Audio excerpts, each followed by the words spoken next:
What is underdevelopment? Having discussed development, it is easier to comprehend the concept of underdevelopment. Obviously, underdevelopment is not absence of development, because every people have developed in one way or another, and to a greater or less extent. Underdevelopment makes sense only as a means of comparing levels of development. It is very much tied to the fact that human social development has been uneven, and from a strictly economic viewpoint, some human groups have advanced further by producing more and becoming more wealthy. The moment that one group appears to be wealthier than others, some inquiry is bound to take place as to the reason for the difference. After Britain had begun to move ahead of the rest of Europe in the 18th century, the famous British economist Adam Smith felt it necessary to look into the causes behind the quote-unquote wealth of nations. At the same time, many Russians were very concerned about the fact that their country was, quote, backwards in comparison with England, France, and Germany in the 18th century, and subsequently in the 19th century. Today, our main preoccupation is with the differences in wealth between, on the one hand, Europe and North America, and on the other hand, Africa, Asia, and Latin America. In comparison with the first, the second group can be said to be backward or underdevelopment. At all times, therefore, one of the ideas behind underdevelopment is a comparative one. It is possible to compare the economic conditions at two different periods for the same country and determine whether or not it had developed. And more importantly, it is possible to compare the economics of any two countries at any given period in time. A second and even more indispensable component of modern underdevelopment is that it expresses a particular relationship of exploitation, namely the exploitation of one country by another. All of the countries named as underdeveloped in the world are exploited by others, and the underdevelopment with which the world is now preoccupied is a product of capitalist, imperialist, and colonialist exploitation. African and Asian societies were developing independently until they were taken over directly or indirectly by the capitalist powers. When that happened, exploitation increased and the export of surplus ensued, depriving the societies of the benefit of their natural resources and labor. That is an integral part of underdevelopment in the contemporary sense. In some quarters, it has often been thought wise to substitute the term developing for underdeveloped. One of the reasons for doing so is to avoid any unpleasantness which may be attached to the second term, which may be interpreted as meaning underdeveloped mentally, physically, morally, or in any other respect. Actually, if underdevelopment were related to anything other than comparing economics, then the most underdeveloped country in the world would be the United States, which practices external oppression on a massive scale, while internally there is a blend of exploitation, brutality, and psychiatric disorder. However, on the economic level, it is best to remain with the word underdeveloped rather than developing, because the latter creates the impression that all the countries of Africa, Asia, and Latin America are escaping from a state of economic backwardness relative to the industrial nations of the world, and that they are emancipating themselves from the relationship of exploitation. That is certainly not true, and many underdeveloped countries in Africa and elsewhere are becoming more underdeveloped in comparison with the world's great powers because their exploitation by the metropoles is being intensified in new ways. Economic comparisons can be made by looking at statistical tables or indices of what goods and services are produced and used in the societies under discussion. Professional economics speak of the national income of countries and the national income per capita. These phases have already become part of the layman's language by way of the newspapers, and no detailed explanation will be offered here. It is enough to note that the national income is a measurement of the total wealth of the country, while the per capita income is a figure obtained by dividing the national income by the number of inhabitants in order to get an idea of the average wealth of each inhabitant. This average can be misleading where there are great extremes of wealth. A young Ugandan put it in a very personal form when he said that the per capita income of his country camouflaged the fantastic difference between what was earned by his poor peasant father and what was earned by the biggest local capitalist, Madvani. In considering the question of development away from the state of underdevelopment, it is of supreme importance to realize that such a process demands the removal of the gross inequalities of land distribution, property holding, and income, which are camouflaged behind national income figures. At one stage in history, advance was made at the cost of entrenching privileged groups. In our times, development has to mean advance which liquidates present privileged groups with their corresponding unprivileged groups. Nevertheless, the per capita income is a useful statistic for comparing one country with another. The developed countries all have per capita income several times higher than any one of the recently independent African nations.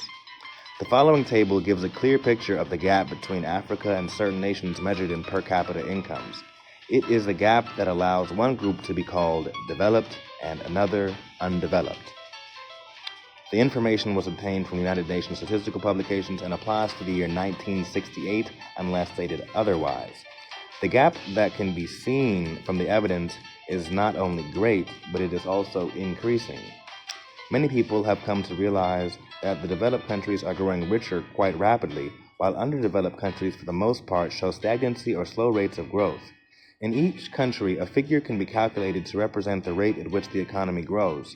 The growth rate is highest in socialist countries, followed by the big capitalist countries, and with the colonies and ex-colonies trailing far behind. The proportion of international trade which is in the hands of the underdeveloped countries is declining. That proportion was roughly 30% in 1938 and went down to less than 20% in the 1960s. This is an important indicator because trade is both a reflection of the quantity of goods produced and a way of obtaining goods not locally produced. Developed economies have certain characteristics which contrast with underdeveloped ones. The developed countries are all industrialized. That is to say, the greater part of their working population is engaged in industry rather than agriculture, and most of their wealth comes out of mines, factories, and other industries. They have a high output of labor per man in industry because of their advanced technology and skills. This is well known, but it is also striking that the developed countries have a much more advanced agriculture than the rest of the world. Their agriculture has already become an industry, and the agricultural part of the economy produces more even though it is small. The countries of Africa, Asia, and Latin America are called agricultural countries because they rely on agriculture and have little or no industry, but their agriculture is unscientific and the yields are far less than those of the developed countries. In several of the largest underdeveloped nations, there was stagnation and fall in agricultural output in and after 1966. In Africa, the output of food per person has been falling in recent years. Because the developed countries have a stronger industrial and agricultural economy than the rest of the world, they produce far more goods than the poor nations, in the category of necessities as well as luxuries. It is possible to draw up statistical tables showing the production of grain, milk, steel, electric power, paper, and a wide range of other goods, and showing at the same time how much of each commodity is made available to each citizen on the average. Once again, the figures are highly favorable to a few privileged countries in the world. The table that he noted earlier, the per capita income in US dollars. Canada gets 2,247, USA 3,578, France 1,738, United Kingdom 1,560. Africa as a whole gets 140, and this is the year 1960, per capita income in dollars. Congo 52, Ghana 198, Kenya 107, Malawi 52, Morocco 185, South Africa 543, Tanzania 62, United African Republic 156, Zambia 225. The amount of steel used in a country is an excellent indicator of the level of industrialization. At one extreme, one finds that the USA consumes 685 kilograms of steel per person, Sweden 623, and East Germany 437. At the other extreme, one finds that Zambia consumes 10 kilograms. East Africa 8, and Ethiopia 2.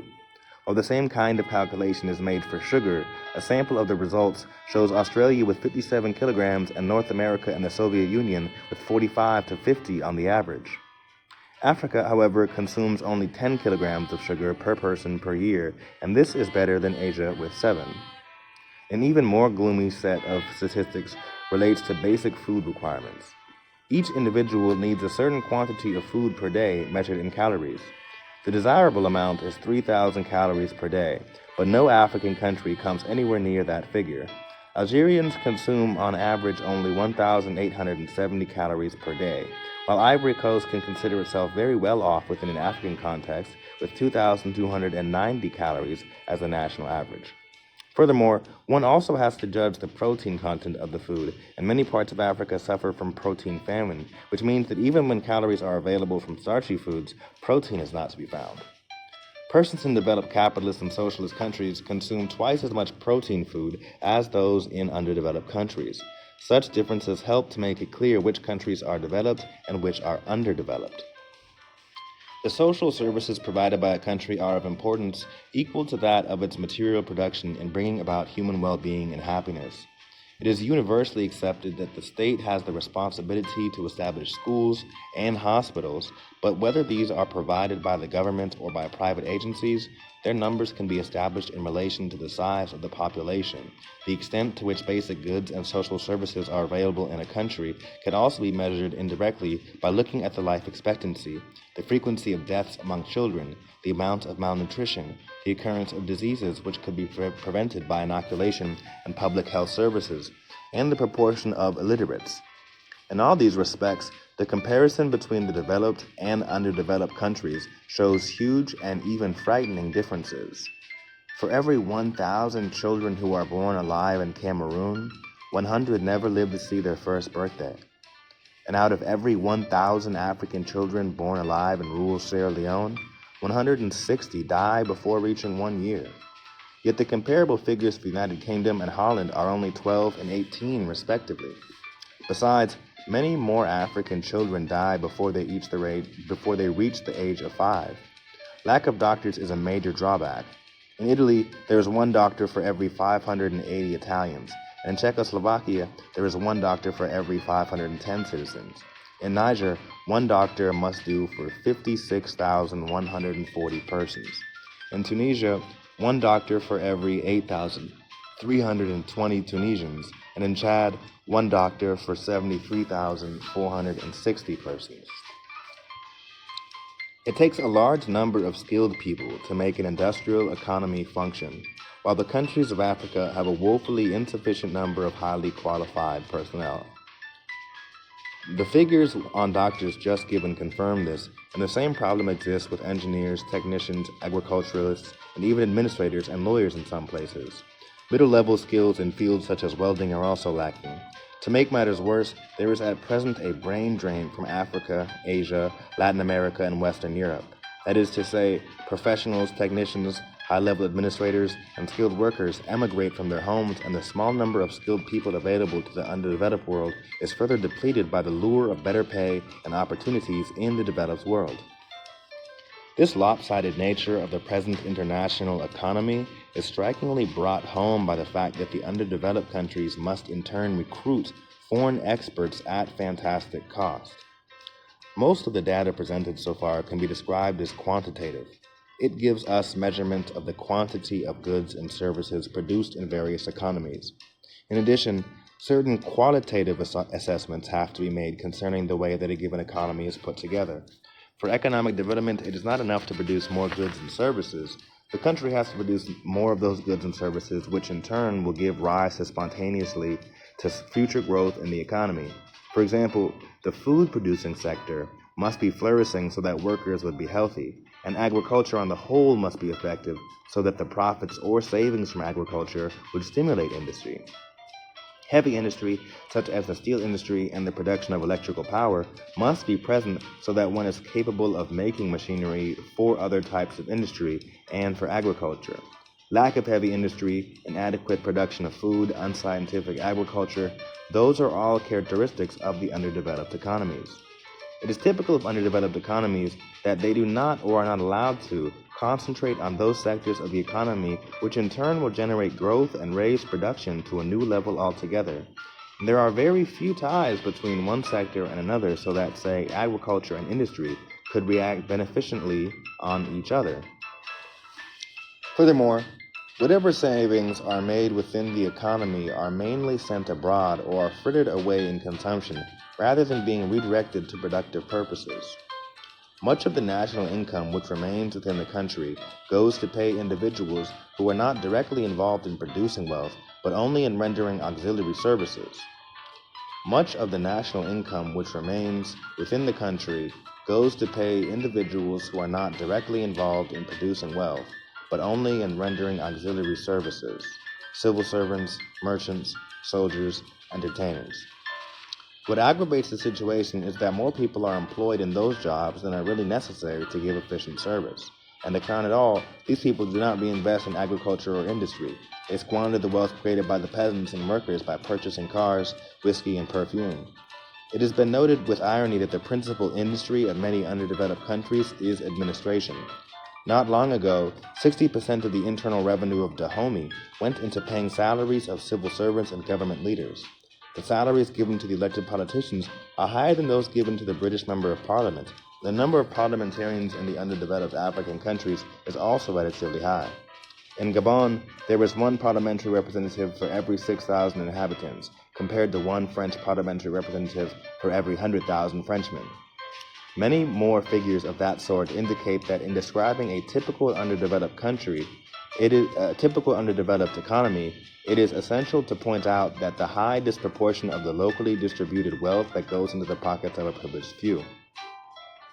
Members of the privileged group inside Attica always defend themselves by saying that they pay the taxes which keep the government going.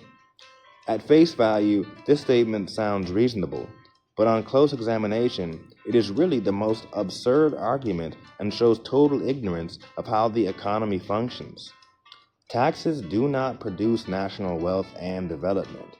Wealth has to be produced out of nature, from tilling the land or mining metals or felling trees or turning raw materials into finished products for human consumption. These things are done by the vast majority of the population, who are peasants and workers. Members of the privileged groups inside Attica, that was a prison rebellion in 1972, always defend themselves by saying that they pay the taxes which keep the government going. At face value, this statement sounds reasonable, but on close examination is really the most absurd argument and shows total ignorance of how the economy functions. Taxes do not produce national wealth and development.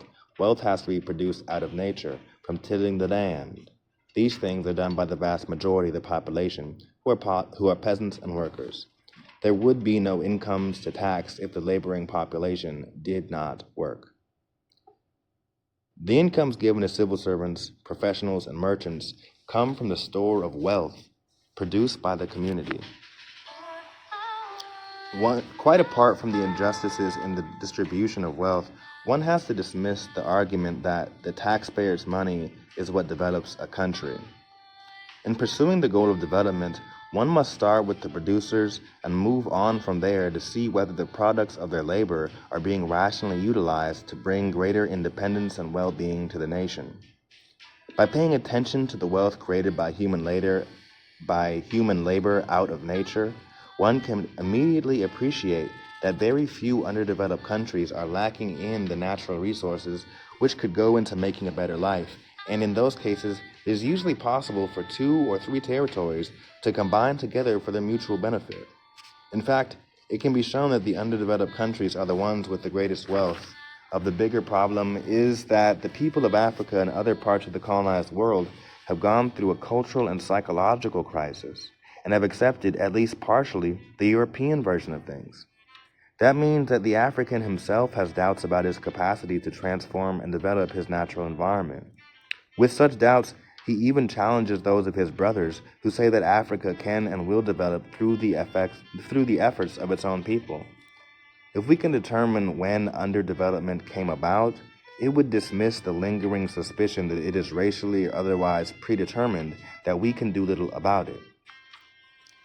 When the experts from capitalist countries do not give a racist explanation, they nevertheless confuse the issue by giving as causes of underdevelopment the things which really are consequences. For example, they would argue that Africa is in a state of backwardness as a result of lacking skilled personnel to develop.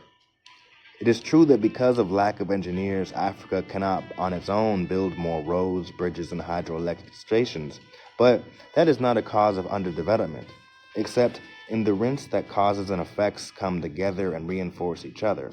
The fact of the matter is that the most profound reasons for the economic backwardness of a given African nation are not to be found inside that nation. All that we can find inside are the symptoms of underdevelopment and the secondary factors that make for poverty.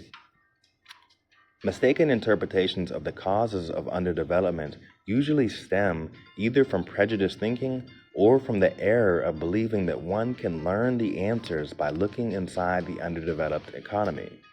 The true explanation lies in seeking out the relationship between Africa and certain developed countries, and in recognizing that it is a relationship of exploitation.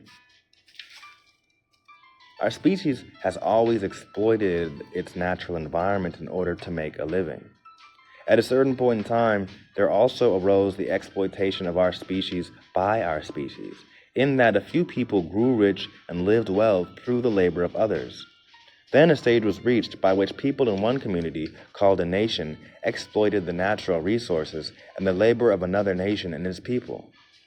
Since underdevelopment deals with the comparative economics of nations, it is the last kind of explanation that is of greatest interest here, i.e., the exploitation of nation by nation. One of the common means by which one nation exploits another, and one that is relevant to Africa's external relations, is exploitation through trade. When the terms of trade are set by one country in a manner entirely advantageous to itself, then the trade is usually detrimental to the trading partner. To be specific, one can take the export of agricultural produce from Africa and the import of manufactured goods into Africa from Europe, North America, and Japan. The big nations establish the price of the agricultural products and subject these prices to frequent reductions. At the same time, the price of manufactured goods is also set by them, along with the freight rates necessary for trade in the ships of those nations. The minerals of Africa also fall into the same category as agricultural produce as far as pricing is concerned. The whole import-export relationship between Africa and its trading partners is one of unequal exchange and of exploitation. More far-reaching than just trade is the actual ownership of the means of production in one country by the citizens of another. When citizens of Europe own the land in the mines of Africa, this is the most direct way of sucking the African continent. Under colonialism, the ownership was complete and backed by military domination. Today, in many African countries, the foreign ownership is still present, although the armies and flags of foreign powers have been removed. So long as foreigners own land, mines, factories, banks, insurance companies, means of transportation, newspapers, power stations, then for so long will the wealth of Africa flow outwards into the hands of those elements.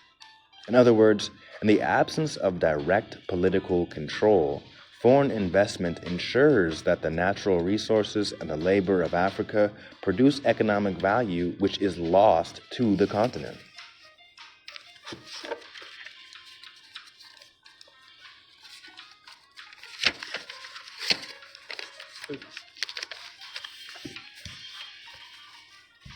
Foreign investment often takes the form of loans to African governments.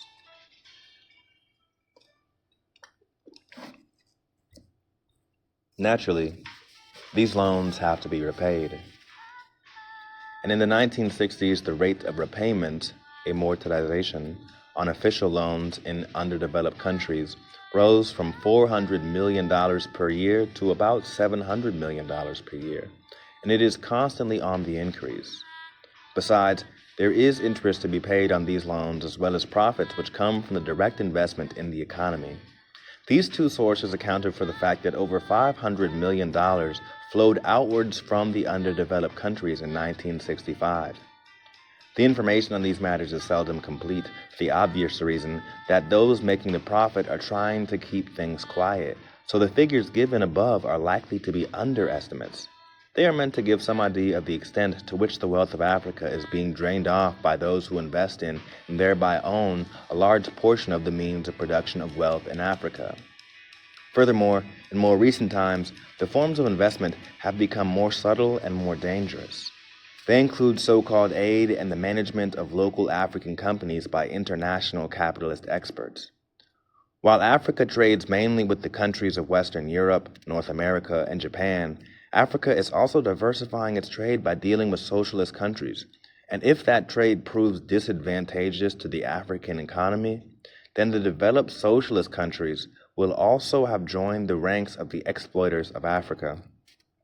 However, it is very essential at this stage to draw a clear distinction between the capitalist countries and the socialist ones, because socialist countries have never at any time owned any part of the African continent, nor do they invest in African economies in such a way as to expatriate profits from Africa.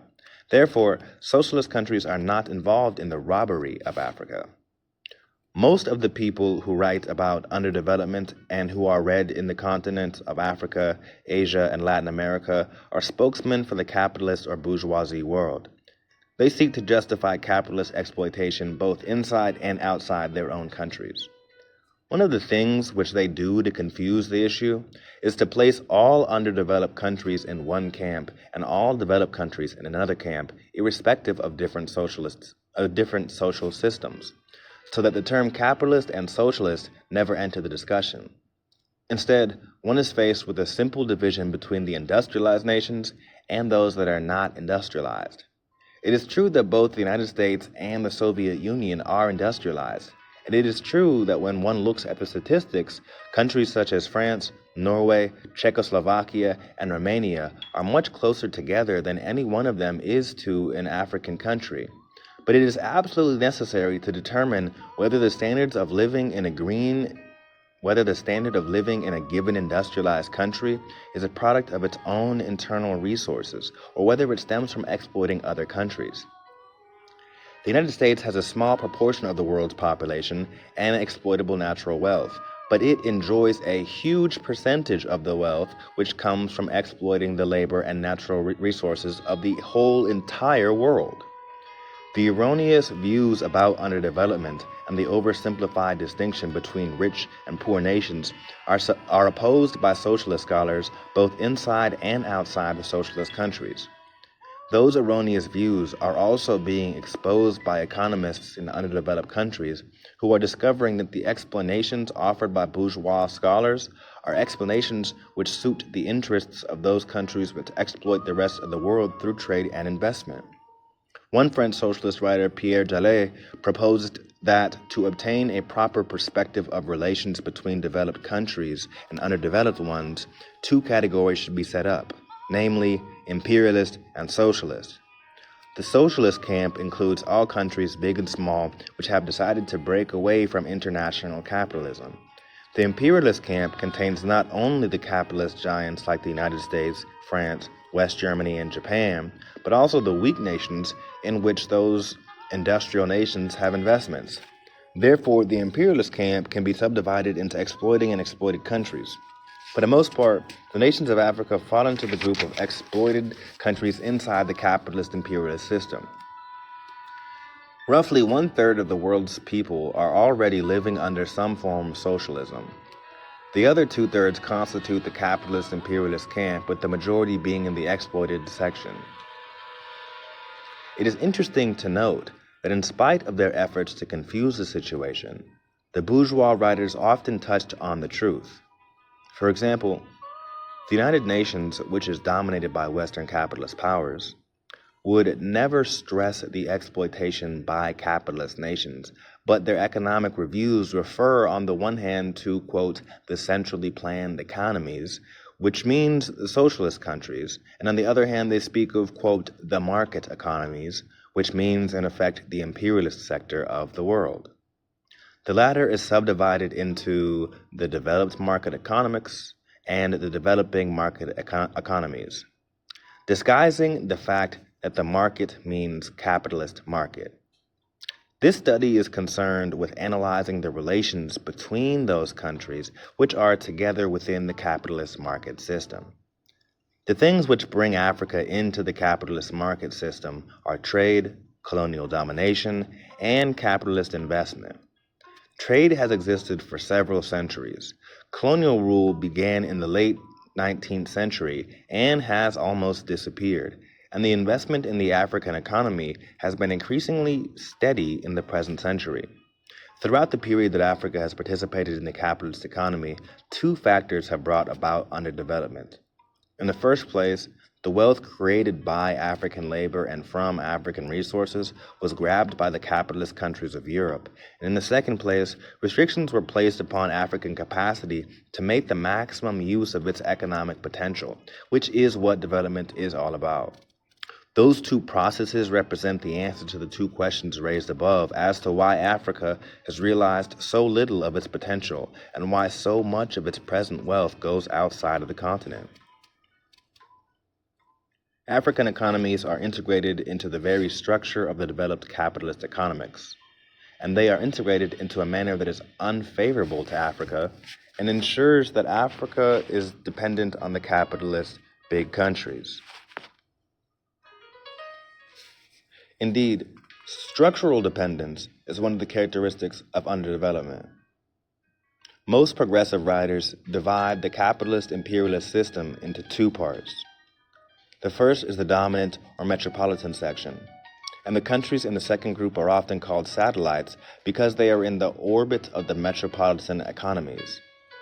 The same idea is conveyed by simply saying that the underdeveloped countries are dependencies of the metropolitan capitalist economics.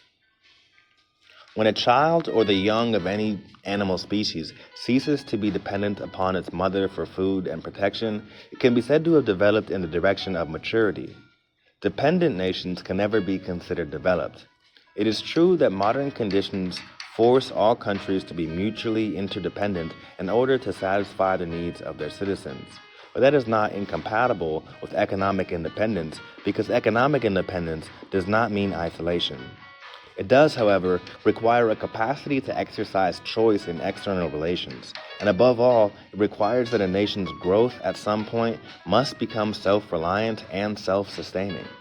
Such things are obviously in direct contradiction to the economic dependence of numerous countries on the metropoles of Western Europe, North America, and Japan. It is also true that metropoles are dependent on the wealth of the exploited portions of the world. This is a source of their strength and a potential weakness within the capitalist imperialist system.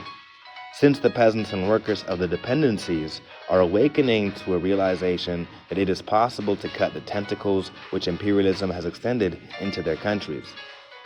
However, there is a substantial difference between the dependence of the metropoles on the colonies and the subjugation of the colonies under a foreign capitalist yoke. The capitalist countries are technologically more advanced and are therefore the sector of the imperialist system which determine the direction of change.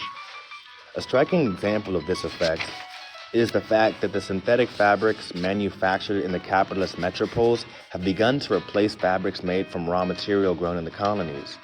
In other words, within certain limits, it is the technologically advanced metropoles who can decide when to end their dependence on the colonies in a particular sphere.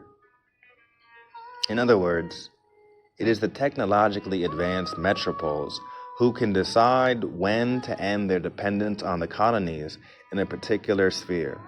When that happens, it is the colony or neo-colony which goes begging cap in hand for a reprieve and a new quota. It is for this reason that a formerly colonized nation has no hope of developing until it breaks effectively with the vicious circle of dependence and exploitation which characterizes imperialism. At the social and cultural level, there are many features which aid in keeping underdeveloped countries integrated into the capitalist system and at the same time hanging on to the apron strings of the metropoles. The Christian church has always been a major instrument for cultural penetration and cultural dominance, in spite of the fact that, in many instances, Africans sought to set up independent churches. Equally important has been the role of education in producing Africans to service the capitalist system and to subscribe to its values. Recently, the imperialists have been using new universities in Africa to keep themselves entrenched at the highest academic level. Something as basic as language has come to serve as one of the mechanisms of integration and dependence. The French and English that are so widely used in Africa are more for the purpose of African communication with the exploiters than for African with African. Actually, it would be difficult to find a sphere which did not reflect the economic dependence and structural integration. At a glance, nothing could be less harmful and more entertaining than music, and yet this too is used as a weapon of cultural domination. The American imperialists go so far as to take the folk music, jazz, and soul music of oppressed black people and transform this into American propaganda over the voice of America beamed at Africa. During the colonial period, the forms of political subordination in Africa were obvious. There were governors, colonial officials, and police. In politically independent African states, the metropolitan capitalists have to ensure favorable political decisions by remote control. So they set up their political puppets in many parts of Africa, who shamelessly agree to compromise with the vicious apartheid regime of South Africa when their masters tell them to do so. The revolutionary writer Frantz Fanon has dealt scorchingly and at length with the question of the minority in Africa, which serves as a transmission line between the metropolitan capitalists and the dependencies in Africa. The importance of this group cannot be underestimated. The presence of a group of African sellouts is part of the definition of underdevelopment. Any diagnosis of underdevelopment in Africa will reveal not just low per capita income and protein deficiencies, but also the gentlemen who dance in Abidjan, Accra, and Kinshasa when music is played in Paris, London, and New York. Political instability is manifesting itself in Africa as a chronic symptom of the underdevelopment of political life within the imperialist context. Military coups have followed one after the other, usually meaning nothing to the mass of the people, and sometimes representing a reactionary reversal of the efforts at national liberation. This trend was well exemplified in Latin American history, so that its appearance in neo-colonial South Vietnam or in neo-colonial Africa is not at all surprising. If economic power is centered outside national African boundaries, then political and military power in any real sense is also centered outside until and unless the masses of peasants and workers are mobilized to offer an alternative to the system of sham political independence. All of those features are ramifications of underdevelopment and of the exploitation of the imperialist system. In most analyses of this question, they are either left out entirely or the whole concept of imperialism, and neocolonialism is dismissed as mere rhetoric, especially by academics who claim to be removed from politics. During the remainder of this study, a great deal of detail will be presented to indicate the grim reality behind the so-called slogans of capitalism, imperialism, colonialism, neocolonialism, and the like. For the present moment, the position to be adopted can be stated briefly in the following terms. The question as to who and what is responsible for African underdevelopment can be answered at two levels.